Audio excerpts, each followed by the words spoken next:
트럼프 미국 대통령이 존 볼턴 국가안보 보좌관을 경질한 이유를 직접 밝혔습니다. 협상 과정에서 김정은 위원장에게 북한이 극도로 거부해온 선 비핵화 후 보상에 이른바 리비아 모델을 언급하는 매우 큰 실수를 저질렀다고 했습니다. 조국 법무부 장관 가족이 투자한 사모펀드 운용사 전 대표 등에 대한 구속영장이 어젯밤 기각됐습니다.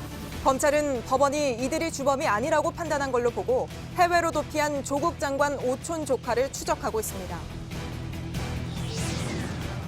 추석 연휴 첫날 광주의 한 아파트에서 불이 나 50대 부부가 숨졌습니다.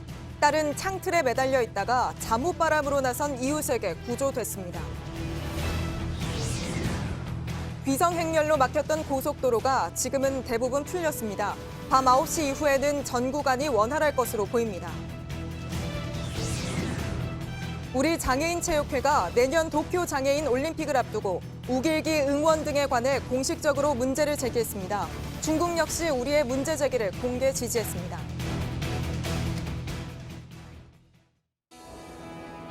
기름 없이 달리는 일상으로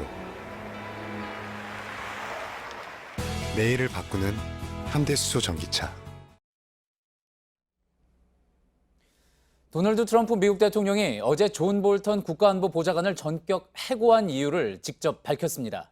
북한의 리비아식 비핵화 모델을 제시했기 때문이라고 했습니다. 리비아식 모델은 먼저 핵을 포기하고 보상은 나중에 받는 방식입니다. 하지만 리비아 지도자였던 카다피는 핵을 포기한 뒤 살해됐고 그렇기 때문에 이 얘기를 꺼낸 것 자체가 매우 큰 실수였다는 겁니다. 결국 김정은 위원장을 향해 북한이 싫어하는 리비아식 비핵화는 쓰지 않겠다는 메시지를 보낸 거란 분석도 나옵니다. 워싱턴에서 임종주 특파원입니다. 트럼프 대통령은 볼턴 보좌관과 결별한 이유를 묻는 질문에 곧바로 이렇게 대답했습니다. He made some very big mistakes when he talked about the Libyan model for Kim Jong-un. That was not a good statement to make. 리비아 지도자 카다피를 보라며 재앙이라고 표현했습니다. And as soon as he mentioned that, the Libyan model, what a disaster. Take a look at what happened to Gaddafi with the Libyan model. 카다피는 핵개발 포기 선언 후 반정부 시위로 물러났다가 살해당했습니다. 볼턴이 이 모델을 제시하자 북한은 강하게 반발했습니다. 체제에 대한 위협으로 받아들였기 때문입니다. 트럼프 대통령은 볼턴이 불필요하게 거칠었고 심한 차질이 빚어졌다고 했습니다.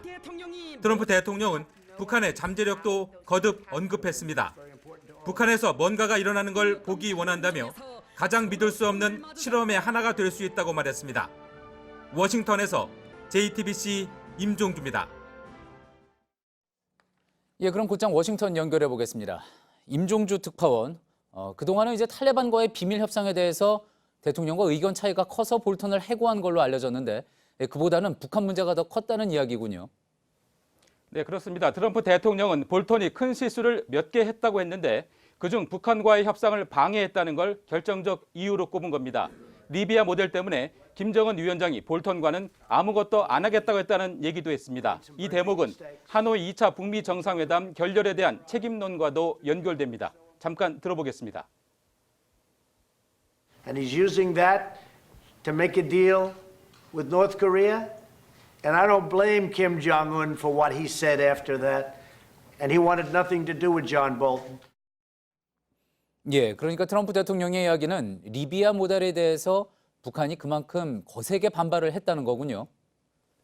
네, 리비아 지도자 카다피는 2003년 핵포기 선언 이후에 우라늄 농축 원심 분리기와 핵연료를 미국 오크리지 국립연구소로 보냈고 이후 아랍의 봄 때 살해됐습니다. 리비아 모델은 이때 나온 선 핵포기 후 보상, 이른바 빅딜론입니다. 볼턴이 하노이 회담 때 이걸 내밀었다가 결렬을 불렀다는 겁니다. 트럼프 대통령의 오늘 언급은 적어도 리비아 모델과는 거리를 두겠다는 뜻으로 보입니다. 예, 이렇게 북한이 그렇게 싫어한 리비아 모델을 트럼프 대통령이 공식적으로 부정했다는 것, 어떤 이제 앞으로 좀 부드럽게 가겠다라는 신호를 공개적으로 보냈다고 볼 수가 있을까요?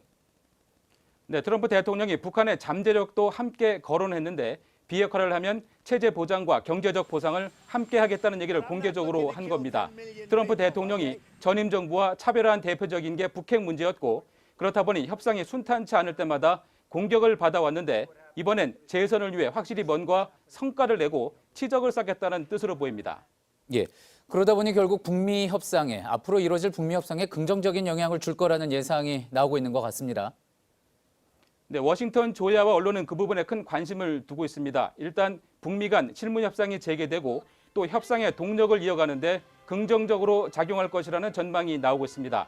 다만 아직 트럼프 행정부가 얼마나 유연성을 발휘할 것인지에 대한 구체적 움직임은 없어서 그 부분은 지켜봐야 한다는 견해도 있습니다.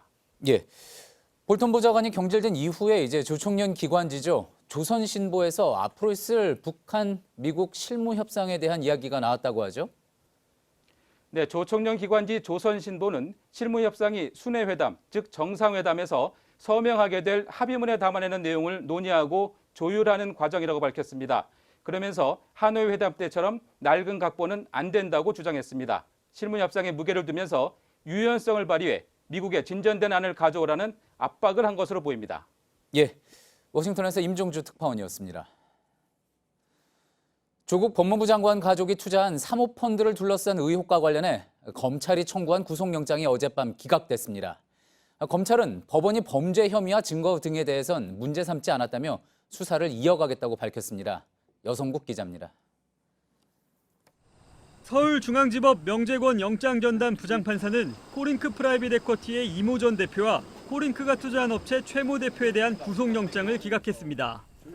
코링크는 조국 법무부 장관 가족이 투자한 펀드를 운영하는 회사입니다.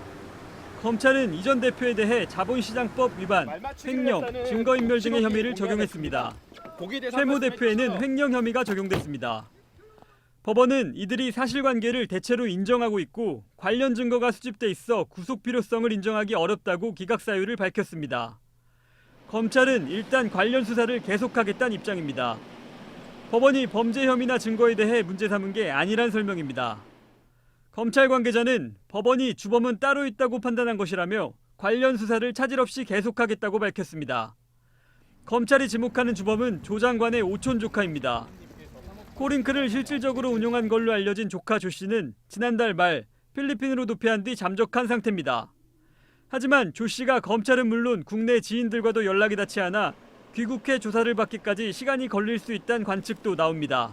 JTBC 여성국입니다. 예, 검찰이 조국 장관 관련 수사를 시작한 지 보름 만에 청구한 첫 구속영장이었는데 모두 기각이 됐습니다. 자, 법원이 기각한 이유는 무엇인지 또 그리고 수사에 어떤 영향 미칠지 스튜디오에서 기자와 한 걸음 더 들어가 보겠습니다. 자, 백종원 기자, 네. 법원이 공식적으로 설명한 기각 사유, 혐의 사실은 인정되고 증거는 확보돼 있다. 주범이 아니라는 점을 고려해 구속하지 않았다는 겁니까? 네, 그렇습니다. 이모 전 코링크 대표가 종범이다, 즉 주된 범죄자가 아니라고 명재권 부장판사는 밝혔는데요. 이 전 대표 혐의가 알려진 대로 자본시장법 위반, 횡령과 배임인데 법원이 말하는 주범은 해외로 도피한 조 장관의 오촌 조카 조모 씨로 판단이 됩니다. 법원은 이모 전 대표와 투자받은 업체 최모 씨는 구속 수사할 필요가 없다고 한 거고요. 다만 앞서 말씀드린 것처럼 두 사람의 혐의 사실들은 인정된다, 이렇게 밝혔습니다. 예, 두 사람의 혐의, 그러니까 횡령과 배임 혐의에 대해서 액수는 적지는 않습니다. 네. 법원이 그럼에도 불구하고 영장을 발부하지 않은 것, 구속할 필요가 없다고 판단한 것은 어떤 이유일까요? 네, 검찰이 이번 수사를 하는 근본적인 이유는 조국 장관 부부가 사모펀드의 투자 내역을 미리 알았는지 또 관련자들에게 특혜나 도움을 줬는지를 알아보는 것입니다. 일단 법원은 이번 영장 청구 내용은 사건의 핵심을 직접 다룬 것은 아니다, 이런 점도 고려한 것으로 보입니다. 예, 그렇다면 법원이 이번 영장을 사모펀드 의혹과 관련해서 이른바 별건 수사, 그러니까 인정받기 쉬운 혐의로 일단 잡아두고 다른 부분을 또 수사하는 것으로 보고 제동을 걸었다, 이렇게 해석을 해볼 수도 있겠습니까? 예, 일단 이 짧은 법원의 영장 기각 사유만으로 단정 짓기는 좀 어렵습니다. 다만 법원이 최근에 별건 수사로 청구되는 영장에 대해서 꽤 깐깐하게 엄격한 잣대를 적용하는 경향이 있습니다. 예. 이번 사건에서도 주범으로 꼽히는 조 장관의 오촌 조카 조모 씨, 또 펀드 투자를 결정한 것으로 알려진 조 장관의 부인 정경심 교수에 대해 소환 조사가 아직 이루어지지 않았는데요. 이런 상황에서 자본시장법 위반이나 횡령 배임 등의 혐의로 신병을 미리 확보하고 압박해가는 이런 검찰의 수사 전략엔 제동을 건 것입니다. 예, 수사팀으로서는 첫 영장부터 기각이 된 겁니다. 네. 앞으로 수사에 큰 차질을 빚을 거라고 볼 수 있을까요? 예, 검찰은 이렇게 말했습니다. 수사가 미진해서 혐의를 입증하지 못한 것은 아니고 오히려 주범이 분명히 있는 사건이란 점은 확인된 것이다. 이렇게 밝혔습니다. 또 기각 사유로 이 씨가 수사에 임하는 태도가 꼽힌 점도 좀 주목을 끌고 있는데요. 이 씨는 사모펀드 의혹이 불거지자 지난달 조 장관의 오촌 조카 조모 씨, 또 다른 투자자 우모 씨와 함께 비슷한 시기에 출국을 했었습니다. 하지만 이들 중 유일하게 국내로 들어와서 여러 차례 검찰 조사를 받았는데요. 이 씨가 이 과정에서 조 씨와 우 씨에 대한 여러 가지 수사에 협조한 것으로 전해지고 있습니다. 예, 잘 들었습니다. 법조팀 백종훈 기자였습니다. 예, 그럼 앞으로 수사는 어떻게 될지 서울중앙지검에 나가 있는 취재기자를 연결해 보겠습니다.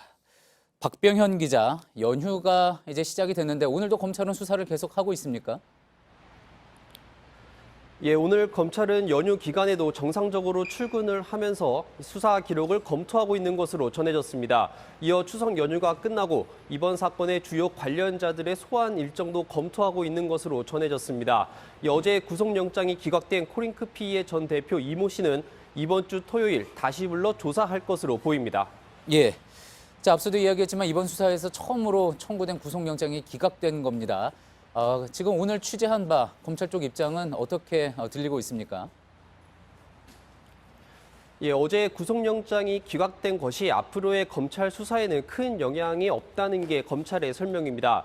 하지만 두 사람을 구속한 뒤 사모펀드 의혹을 파헤치려던 검찰의 계획에 차질이 빚어진 것도 사실입니다.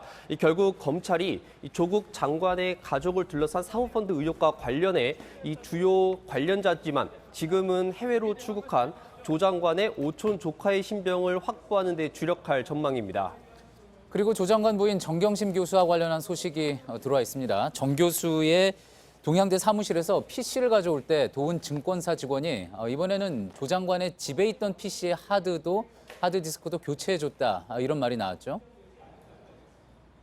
그렇습니다. 검찰은 어제 한국투자증권 직원 김모 씨를 피의자 신분으로 불러 조사를 했습니다. 이때 김 씨는 검찰에 정 교수의 요청으로 조 장관의 자택에 있는 하드드라이브를 교체해줬다고 진술을 했다고 합니다. 이어 정 교수의 요청으로 어쩔 수 없었다고도 해명했다고 전해집니다. 이 검찰은 김 씨를 상대로 의도적으로 자료를 없앴는지를 조사한 것으로 보입니다. 예. 하지만 정 교수는 본인의 페이스북 계정을 통해서 검찰 수사와 또 언론 보도를 비판했습니다. 어떤 내용입니까? 예, 어젯밤 정 교수는 본인의 페이스북 계정에 정경심의 입장이란 제목의 글을 올렸습니다. 이 글에서 정 교수는 이 검찰 수사 과정에서 수사 관계자들만이 알 수 있는 내용이 여과 없이 언론을 통해 보도되고 있는 것에 깊은 유감을 표한다고 말했습니다. 이어 일부 언론의 사실인 양 보도되는 내용들이 실체적 진실과는 많이 다르다고 주장을 했습니다. 이에 대해 오늘 검찰 관계자는 해당 언론사가 독자적으로 취재한 것이 명확하고 그 취재 과정에 검찰은 무관하다며 검찰은 이번 수사에서 각별히 보안에 유의하고 있다고 밝혔습니다. 예. 서울중앙지검에서 박병현 기자였습니다. 조국 법무장관 임명 직후 추석 연휴가 시작되면서 여야 정치권 여론의 촉각을 곤두세우고 있습니다. 여당은 청년층과의 만남에 나섰고 야당은 조 장관의 퇴진을 요구하는 시위에 들어갔습니다. 정종문 기자의 보도입니다. 오늘 공개된 리얼미터 여론조사 결과 문재인 대통령의 국정수행 지지율은 직전 조사 대비 0.9%포인트 오른 47.2%를 기록했습니다. 민주당과 자유한국당도 지지율이 각각 0.9%포인트씩 올랐습니다. 조 장관 임명 이후에도 찬반 논쟁이 이어지면서 각 진영에서 지지층 결집 효과가 동시에 나타난 것으로 풀이됩니다. 여야는 시시각각 달라지는 여론 지형에 촉각을 곤두세우고 있습니다. 야당은 이번 연휴 기간에 여론전에 총력을 기울인다는 방침입니다. 한국당 황교안 대표는 연휴 첫날인 오늘 조 장관의 퇴진을 요구하는 1인 시위에 나섰고 바른미래당 손학규 대표도 조 장관 임명 철회를 요구하는 촛불 집회에 참석했습니다. 그러나 야권의 공동 대응엔 균열이 생겼습니다. 바른미래당은 한국당이 제안한 국민연대에 대해 반대 입장을 밝혔습니다. 이미 국민의 심판을 받은 세력이 문재인 정권을 단죄한다는 것도 말이 되지 않습니다. 이른바 반조국 연대가 흔들리면서 야권 일각에선 투쟁 동력을 상실하는 거 아니냐는 우려가 나왔습니다. 여당인 민주당은 이런 틈을 파고들면서 민생 이슈로 국면 전환을 시도하고 있습니다. 이러한 기회에 더욱 경과 노력을 해서 경제 상황을 더욱 호전시키도록 노력을 하겠습니다. 하지만 청년층 여론이 나빠진 것이 부담입니다. 특히 대학가에선 연휴 이후에도 조 장관 퇴진을 요구하는 촛불 집회를 이어갈 예정입니다. 민주당은 이달 초 청년 대변인 4명을 추가로 임명한 데 이어 이번 연휴에도 대학생 등과 접촉면을 늘리면서 청년층 달래기에 집중할 방침입니다. JTBC 종종문입니다. 연휴 첫날 광주에선 아파트에 불이 나 50대 부부가 숨지고 자녀와 이웃이 다쳤습니다. 불이 현관에서 시작되면서 집안에 있던 가족들이 피하기 힘들었던 것 같습니다. 경찰은 전동 킥보드에서 불이 난 걸로 보고 있습니다. 강신우 기자입니다. 5층 집안에서 난 불이 베란다 창문까지 집어삼키며 맹렬히 타오릅니다. 창문을 통해 뿜어나온 검은 연기는 단숨에 13층 건물 옥상까지 치솟습니다. 소방차 사이렌 소리와 주민들의 비명이 뒤섞인 현장은 아수라장입니다. 불은 이 집의 출입문에서 시작됐습니다. 출구가 막히자 집에 있던 54살 홍모 씨와 20대 아들, 딸 그리고 아들 친구는 모두 창문으로 빠져나가려고 했습니다. 이 과정에서 홍 씨는 추락해 숨졌고 두 자녀와 친구는 다쳐 치료를 받고 있습니다. 아내 51살 고모 씨는 출입문 근처에서 숨진 채 발견됐습니다. 불은 집안을 모두 태우고 20분 만에 잡혔습니다. 이 불로 이웃집 80대 노인도 다쳤고 같은 동 주민 23명은 옥상으로 대피했다 구조됐습니다. 경찰과 소방서 등 합동 감식반은 현관문 쪽에서 충전 중이던 전동 킥보드에서 처음 불꽃이 시작된 것으로 보고 있습니다. 불이 나기 전 아들이 킥보드를 만졌다는 진술을 확보했습니다. 경찰은 킥보드 잔해 등을 수거해 국가수의 정밀 감식을 의뢰했습니다. 또 숨진 부부를 부검해 사망 원인을 밝힐 방침입니다. JTBC 강신우입니다. 불은 새벽에 일어났지만 이웃들은 위험을 무릅쓰고 구조에 나섰습니다. 잠옷바람으로 올라가 사람을 구하기도 했고 또 창틀에 매달린 이들이 떨어져 다칠까 봐 힘을 합쳐 밑에 자루를 쌓기도 했습니다. 이어서 정진명 기자입니다. 어두운 아파트 벽면에 한 사람이 가스 배기관을 밟고 창문에 매달려 있습니다. 불이 난 집에 사는 홍모 씨의 딸이 불길을 피해 나왔지만 뛰어내리지 못하고 매달려 있는 상황입니다. 그 옆 계단을 통해 주민들이 황급히 대피하는 모습이 보입니다. 간신히 매달려 있다 힘에 부쳐 떨어지려는 순간 아래층에서 누군가가 몸통을 끌어 안쪽으로 당겼습니다. 건너편 동에 살던 46살 양만열 씨가 불이 난 것으로 보고 잠옷바람으로 뛰어 올라온 겁니다. 매달려 있으니 위험하니까 구해야 되겠다라는 생각 때문에 이제 무조건 뛰어간 거예요. 저도 모르고. 하지만 딸이 무사히 구조되는 사이 아버지 홍 씨는 버티지 못하고 끝내 추락해 숨졌습니다. 창문 아래 화단에는 재활용 수거장에서 볼 수 있는 자루들이 수북이 쌓여 있었습니다.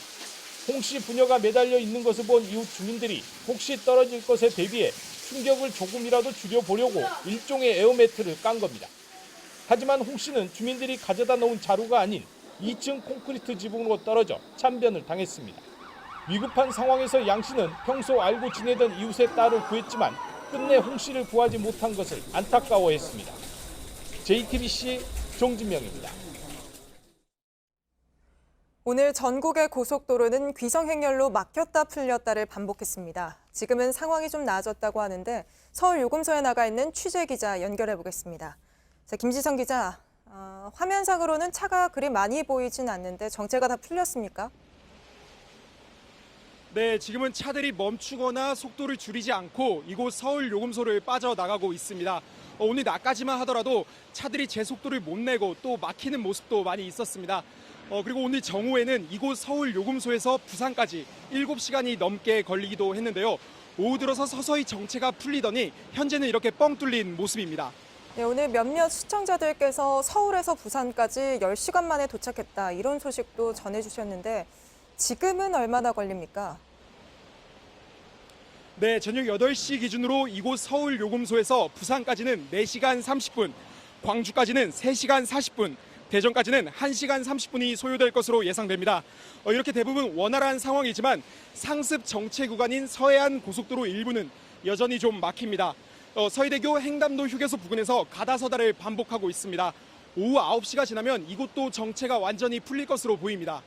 이번 연휴가 짧잖아요. 그래서 추석 당일 내일 서울로 올라오는 차량들이 몰릴 것 같다는 얘기도 나오는데 언제쯤 출발해야 그나마 좀 나을까요? 네, 도로공사는 내일 언제 출발할지는 크게 의미가 없다고 예상을 하고 있습니다. 하루 종일 차가 몰리기 때문인데요. 다만 오후 3시에서 5시 사이가 차가 가장 몰리는 시간대라는 점을 참고하시면 좋을 것 같습니다. 내일 하루에만 전국에서 600만 대 이상의 차량이 이동할 것으로 예상이 됩니다. 예, 연휴 기간 고속도로 통행료는 모두 면제죠?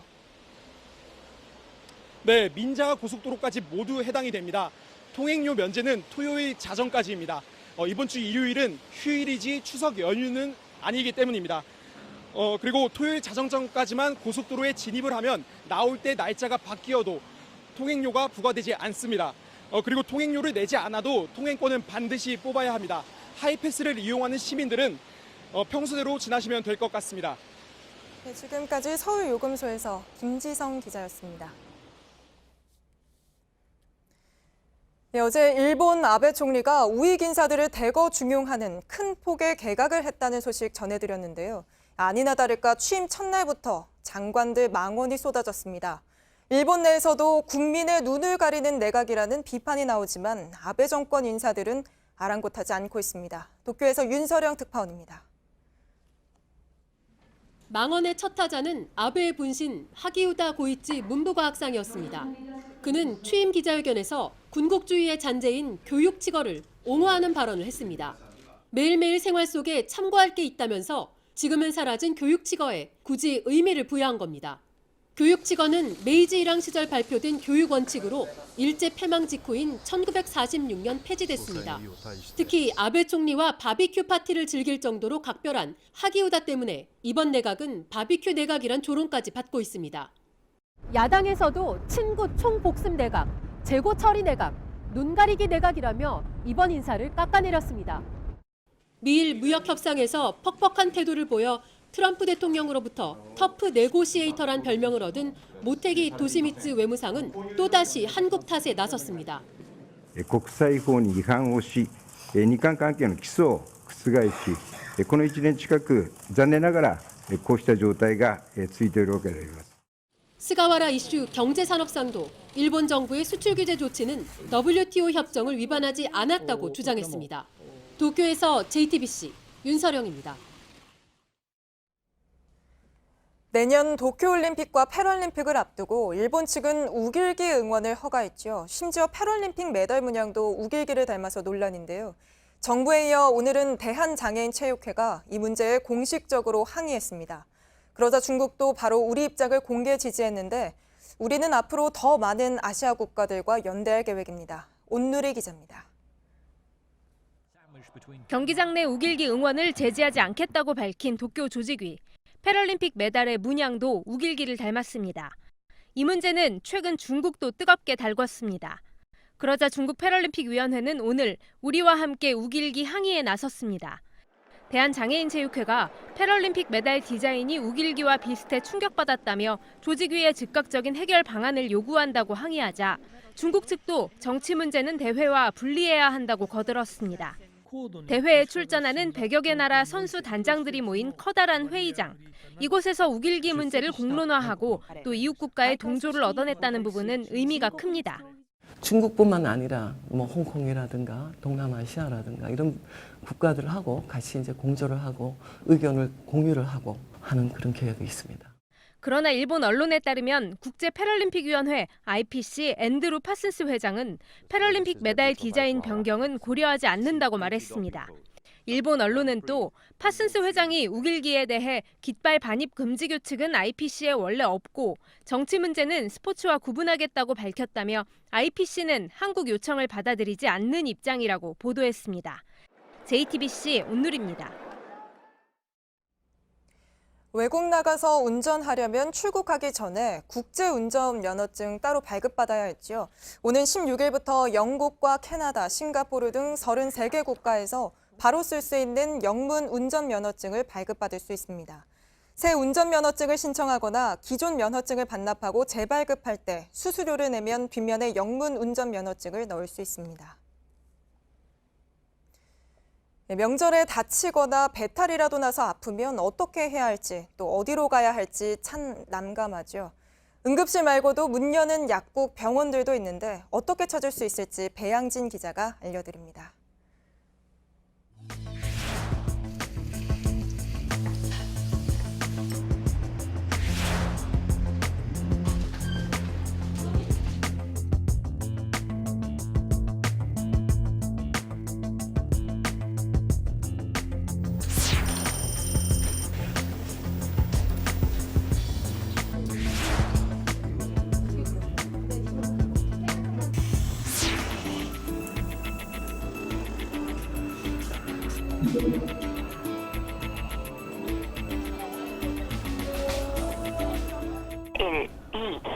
보건복지상담센터입니다. 비상진료기관과 휴일 지킴이 약국 안내는 1번. 일단 약국은 좀 검색되는 데가 있어서 병원 좀 먼저 확인하겠습니다.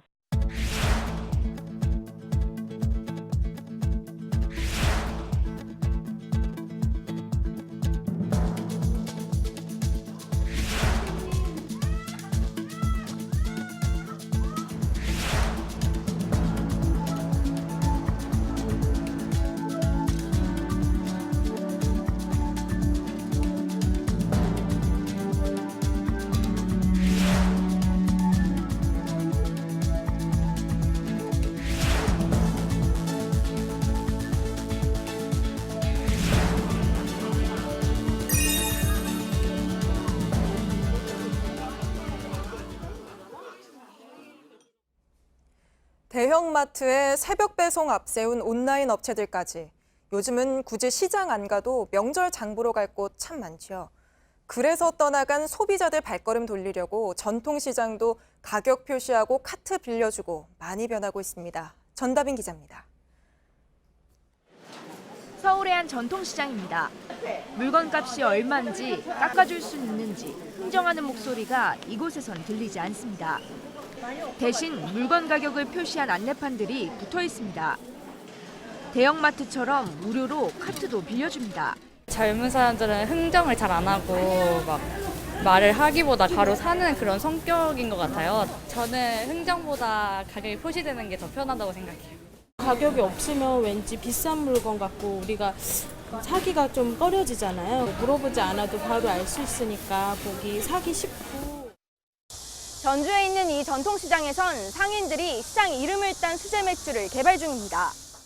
지역 내 양조장과 손잡고 지역에서 키운 보리로 맥주를 만드는 겁니다. 시장에서 맥주 축제를 열기도 합니다.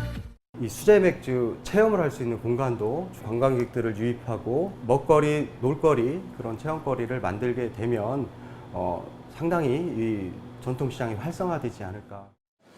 전국 최대 어시장으로 꼽히는 부산 자갈치 시장은 공식 온라인 쇼핑몰을 열었습니다. 자갈치표 추석 상품부터 건어물, 생선회까지 모두 온라인에서 살 수 있습니다. JTBC 전다빈입니다. 열차와 부딪힌 승용차 한쪽이 완전히 구겨졌습니다. 오늘 아침 강원도 동해시 한 철길에서 승용차와 열차가 부딪혔습니다. 이 사고로 중국 국적 운전자 37살 A씨와 함께 타고 있던 한국으로 귀화한 어머니 71살 B씨가 숨졌습니다. 경찰은 승용차가 건널목을 지나다 사고가 난 걸로 보고 차단기가 정상적으로 작동했는지 등을 확인하고 있습니다. 경찰이 오늘 자유한국당 장제원 의원 아들 가수 장용준 씨 휴대전화를 압수수색해 확보했습니다. 장 씨가 음주운전 사고를 낸 뒤 운전자 바꿔치기를 시도한 걸 수사하기 위해서입니다. 경찰은 장 씨 대신 음주운전을 했다고 주장한 A 씨와 사고 당시 함께 타고 있던 B 씨의 휴대전화도 모두 압수해 이들이 나눈 대화 내용 등을 확인하고 있습니다. 면허 없이 운전하다 사고가 나자 운전자 바꿔치기를 한 혐의를 받는 20대가 법원에서 징역 8개월의 실형을 선고받았습니다. 23살 조모 씨는 지난해 무면허로 운전을 하다 뒤따라오던 지인 승용차에 받친 뒤 그 차에 타고 있던 지인 2명 중 1명이 운전한 걸로 거짓 진술을 하게 한 혐의를 받습니다. 이렇게 거짓 진술을 한 혐의를 받는 지인 2명도 각각 벌금 150만 원을 선고받았습니다. 지난 6일부터 파업에 들어간 국립암센터 노사가 어제 10시간 가까이 협상을 벌였지만 끝내 이견을 좁히지 못했습니다. 재협상 일정도 잡지 못하면서 파업이 추석 연휴를 넘겨 상당히 길어질 거란 우려가 커지고 있습니다. 지구 바깥 우주에 또 다른 생명체가 있을까? 인류의 이 오랜 궁금증에 답이 될지 모르는 발견이 나왔습니다. 물이 있고 온도가 알맞아서 생물체가 살 수 있을 것 같아 보이는 외계 행성을 과학자들이 처음으로 찾아냈습니다. 김성탁 런던 특파원입니다. 허블 우주망원경이 태양계 바깥에서 대기 중에 수증기가 포함되어 있는 것으로 판단되는 행성을 포착했습니다. 지구로부터 110광년 떨어져 있는 이 행성은 한 별의 주위를 돌고 있습니다. 별과 거리가 적당히 떨어져 있어 온도가 0도에서 40도 사이로 추정됩니다. 행성 표면에 물이 존재할 가능성이 있어 생명체 서식 가능 지역으로 분류됐습니다. 이 행성의 크기는 지구의 2배가량이고 질량은 8배에 달합니다. 영국 유니버시티 칼리지 런던의 연구진 등은 이 행성의 대기를 통과한 빛이 성분에 따라 달라지는 것을 분석했습니다. 대기의 절반가량을 수증기로 판단하고 과학저널 네이처 천문학에 발표했습니다. 이 행성에 생명체가 실제 있는지는 알 수 없습니다. 너무 멀어 탐사팀을 보낼 수도 없습니다. 미 항공우주국이 추진 중인 차세대 우주망원경 사업이 끝나는 10년 후쯤 외계 행성의 대기를 더 자세히 파악할 수 있을 전망입니다. 우주에 생명체가 또 있을지에 대한 답을 찾을 수 있을지 주목됩니다. 런던에서 JTBC 김성탁입니다.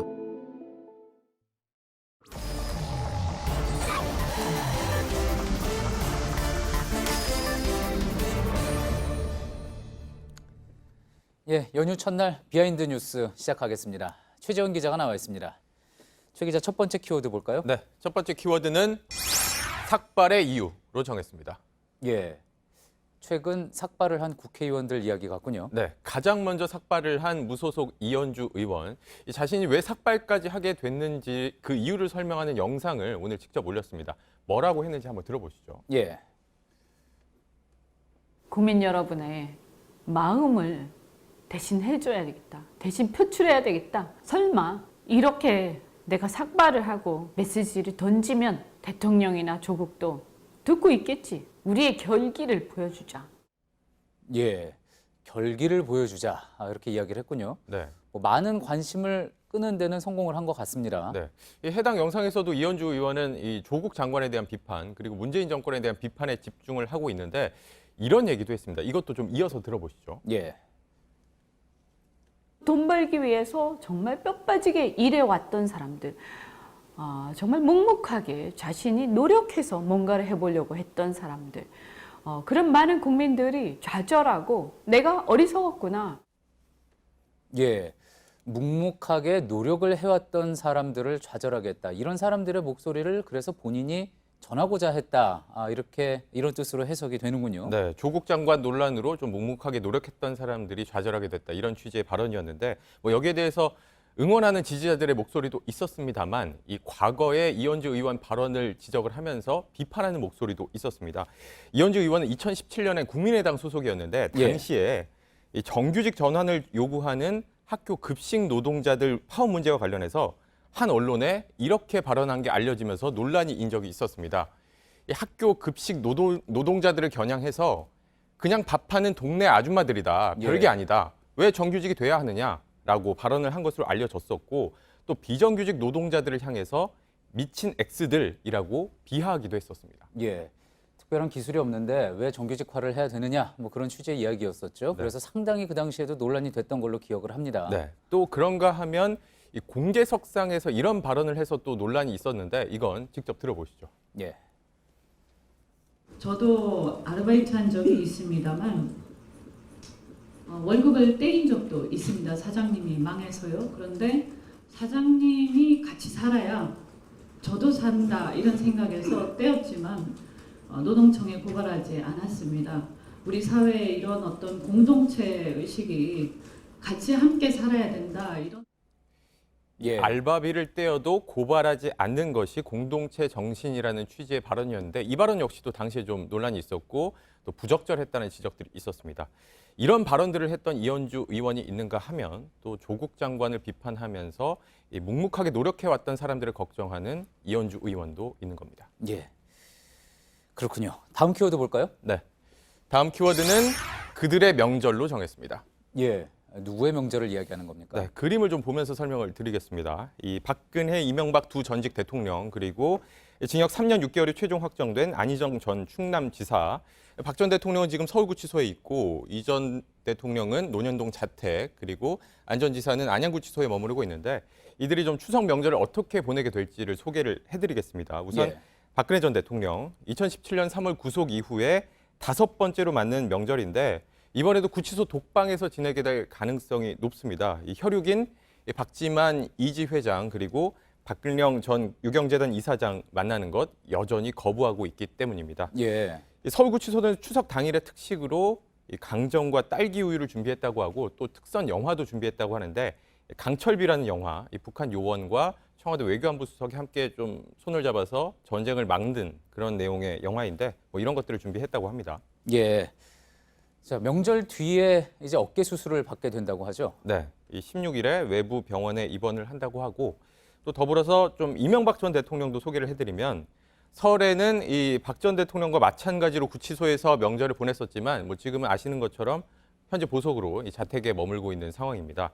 이 집에만 있어야 하고 뭐 만날 수 있는 사람, 연락할 수 있는 사람 제한을 받기는 하지만 보시는 것처럼 배우자와 직계 혈족, 변호인은 접견이 가능합니다. 그러니까 가족들과 함께 명절을 보낼 수가 있는 겁니다. 뭐 밖으로 성묘를 가거나 이런 건 안 되겠지만요. 예. 두 전직 대통령의 명절 풍경이 지난번과는 좀 달라졌군요. 네. 자, 안희정 전 지사 이야기도 했는데 구치소에서 명절을 보내게 되겠죠? 그렇습니다. 안 전 지사는 안양구치소에서 추석을 보내게 될 텐데 명절이면 구치소에서도 합동 차례 같은 단체 행사들을 진행을 합니다. 다만 안 전 지사는 지난 설 명절 때는 참석을 할 수가 없었습니다. 예. 당시에는 형이 확정되지 않은 상황이기 때문에 뭐 혹시나 뭐 남은 재판 대비해서 누군가와 말을 맞출까 봐 단체 행사를 못 가게 하는데 예. 그러나 뭐 이번 추석에는 대법원 판결이 나 있는 상태고 최종 형이 확정이 돼 있기 때문에 이런 단체 행사도 참석이 가능한 상황입니다. 예. 알겠습니다. 여기까지 듣겠습니다. 비하인드 뉴스 최재원 기자였습니다. 연휴 첫날부터 비가 왔는데요. 오늘 밤 사이 모두 그칠 걸로 보입니다. 추석 당일인 내일은 대부분 맑아서 보름달 구경 가셔도 좋겠습니다. 완전히 둥근 달은 모레 뜬다고 합니다. 박유미 기자입니다. 추석 연휴 첫날인 오늘 비가 전국 곳곳을 적셨습니다. 비는 오늘 밤 모두 그치겠습니다. 추석 당일인 내일은 전국 대부분 지역이 맑겠습니다. 가끔 구름이 많이 끼는 동해안도 구름 사이로 달을 볼 수 있을 것으로 보입니다. 한가위 보름달은 서울은 오후 6시 38분, 대전은 6시 35분, 부산에선 6시 26분에 뜨겠습니다. 가장 높이 뜨는 시각은 서울의 경우 자정을 조금 지난 0시 12분쯤입니다. 다만 완전히 차오른 둥근 달은 추석 다음 날인 모레 볼 수 있다고 합니다. 내일 낮 최고 기온은 서울 28도, 부산 27도, 광주 29도 등으로 오늘보단 조금 덥겠습니다. 미세먼지는 좋음으로 쾌청한 날씨에 나들이 하기 좋습니다.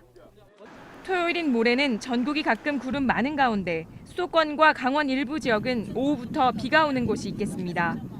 JTBC 박유미입니다. 예, 추석 연휴 첫날 보내드린 뉴스룸을 마칩니다. 오늘도 시청해주신 여러분 고맙습니다.